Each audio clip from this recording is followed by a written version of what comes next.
तो दोस्तों बिस्मिल्लाह पढ़ते हैं, कहानी शुरू करते हैं। तो अब दोस्तों कहानी शुरू होती है बादशाह अशोक से।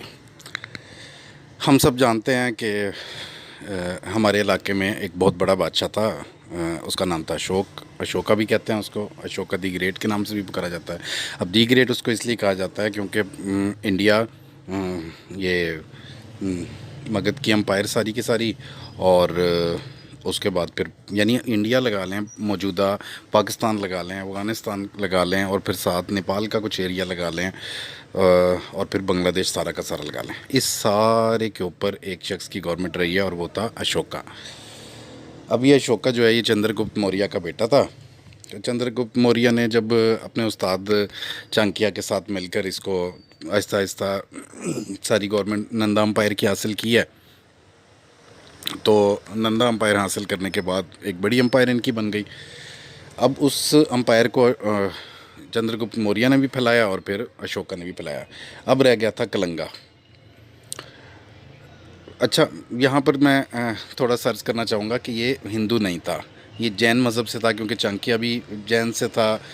जैन मज़हब बुद्धों की एक एक्सट्रीम कह लें कि एक उनकी मज़हब है कि वो बहुत ज़्यादा आगे बढ़ जाते हैं कि भी फल ना खाओ क्योंकि किसी को नुकसान ना पहुँचाओ, फल ना खाओ क्योंकि कीड़ा भी कहीं दांत में ना आ जाए, कोई ऐसा मसला ना हो जाए, किसी को तकलीफ़ ना पहुँचाओ। इस किस्म का ये जैन मज़हब जो इनकी यूनिवर्सिटी इधर टेक्सास में, इनकी यूनिवर्सिटी थी इधर सिंध में।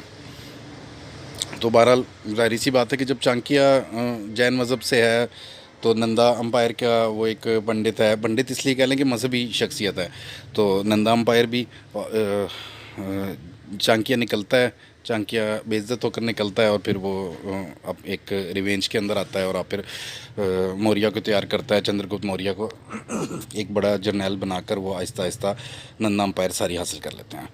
अब इसका बेटा अशोक जो है वो बादशाह है। बादशाह भी क्या है, वो बहुत बड़ा शहंशाह है, जैसे कि मैंने उसका एरिया बताया कि इतनी बड़ी जगह पर वो हुकूमत कर रहा है। अब रह गया कलंगा। कलंगा ये द्वारका वाली साइड पर, ये जो जनूबी हिंदुस्तान है, ये सारा का सारा अभी कलंगा अम्पायर रहती थी।